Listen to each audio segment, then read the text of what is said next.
ഇന്ന് എൻ്റെ പിറന്നാളാണെന്ന് കണക്കൂട്ടിയതുണ്ടാവാം. ഇന്നലെ ഡിഫറൻറ്റ് ആർട്സ് സെൻറ്ററിൻ്റെ ഡയറക്ടർമാരിൽ ഒരാളായ മോഹനേട്ടനെ നിങ്ങൾ വിളിക്കുന്ന മോഹൻകുമാർ, അദ്ദേഹം സിംഗപ്പൂരിലാണ്.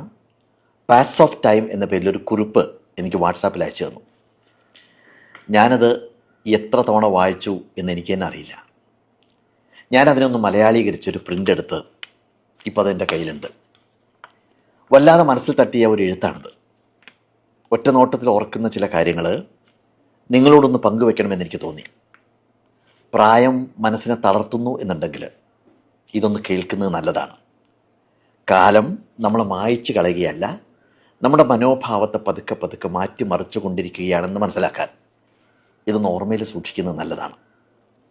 സാധാരണ നമ്മുടെ മക്കളും കൊച്ചുമക്കളും ഒക്കെ മാതാപിതാക്കളുടെ വയസ്സ് കണക്ക് കൂട്ടി ഓർമ്മിപ്പിച്ച് തുടങ്ങുന്നത് ഷഷ്ടിപൂർത്തി മുതലാണ്, അല്ലേ? 60 വയസ്സാവുമ്പോൾ.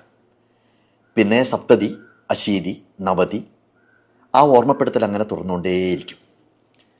നിങ്ങൾക്ക് ഈ ഭൂമി വിട്ടുപോകാൻ ഇനി അധിക ദൂരമില്ല എന്നതിൻ്റെ ഓർമ്മിപ്പിക്കലാണത്. ഇനി ഞാൻ ഈ എഴുത്തിലേക്ക് വരാം. ഞാൻ ചില പോയിന്റ്സ് കുറിച്ച് വെച്ചിട്ടുണ്ട്.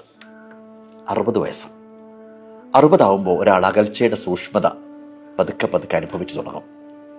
ഒരിക്കൽ അയാളുടെ ആശയങ്ങൾ കൊണ്ട് സജീവമായിരുന്ന മുറി, അയാളുടെ വീട് ഇപ്പോൾ അയാളുടെ അഭിപ്രായം ചോദിക്കേണ്ടാത്ത ഇടങ്ങളായിട്ട് തോന്നും. ഇതിനകത്ത് വിഷമിക്കാനൊന്നുമില്ല. അത് ജീവിതത്തിൻ്റെ ഒരു താളമാണ്. നമ്മുടെ സംഭാവനകൾ ഇത്രയും കാലം ആരുടെയൊക്കെയോ ഹൃദയങ്ങളിലും മനസ്സുകളിലും നാം പതിച്ചിട്ടതിൻ്റെ ബാക്കി പത്രമാണ് എന്ന് തിരിച്ചറിയേണ്ട കാലത്തിലേക്ക് നമ്മൾ കടന്നു എന്നർത്ഥം. അത്രയേ ഉള്ളൂ, അത്രയേ അതിന് കാണാവൂ. ഇനി 70 വയസ്സാണ്. 70 ആകുമ്പോഴേക്കും സമൂഹം തന്നെ മറന്നു പോകുന്നുണ്ടോ എന്ന് തോന്നി തുടങ്ങും. പുതിയ തലമുറ നമ്മൾ എന്തായിരുന്നു എന്നൊന്നും അംഗീകരിക്കാത്തൊരു കാലത്തിലേക്ക് കിടക്കുകയാണ്. അത് പരാജയമൊന്നുമല്ല, അതിനൊരു തരം മോചനമായിട്ട്, ഒരു തരം സ്വാതന്ത്ര്യമായിട്ട് കാണാൻ പഠിക്കുന്നിടത്താണ് നമുക്ക് മനസ്സമാധാനം കിട്ടുക. നമ്മുടെ ഉള്ളിലേക്ക് തന്നെ നോക്കാനും അഹംഭാവമൊക്കെ മാറ്റിവെച്ച് ഒരു തരം ശാന്തതയിലേക്ക് മാറി തുടങ്ങാനുള്ള സമയമാണത്. അതിനെ ഒരു തരം അനുഗ്രഹമായിട്ട് കാണാൻ കഴിഞ്ഞാൽ നമുക്ക് രക്ഷപ്പെടാം. 80 വയസ്സ്, 80ലേക്ക് എത്തുമ്പോൾ ഒപ്പമുണ്ടായിരുന്നവരെല്ലാം അവരുടെ തിരക്കിലൊക്കെ പെട്ട് കുറച്ചുകൂടി ഇങ്ങനെ അകന്നകന്ന് പോകുന്നതായിട്ട് അനുഭവപ്പെടും. മുഖവരുകളൊന്നും വേണ്ടാത്ത, അധികാരങ്ങളൊന്നും ഇല്ലാത്തൊരു കാലമാണിത്. പക്ഷേ അത് ചില തിരിച്ചറിവുകൾ നേടുന്ന കാലം കൂടിയാണെന്ന് തിരിച്ചറിയാൻ പറ്റണം. എവിടെയൊക്കെയാണ് യഥാർത്ഥ സ്നേഹം എന്ന് നമ്മൾ മനസ്സിലാക്കുന്നു. നമ്മുടെ മക്കൾ, നമ്മുടെ കൊച്ചുമക്കൾ, അവരെല്ലാം അവരുടെ ജീവിതമായിട്ട് മുന്നോട്ട് പോകുന്നു. പലരും തിരക്കിട്ട് ഓടുകയാണ്. നമുക്കെങ്ങോട്ടും പോകാനൊന്നുമില്ല. സ്നേഹത്തിലെ കപടതകളെല്ലാം മനസ്സിലായി തുടങ്ങുന്നൊരു കാലം.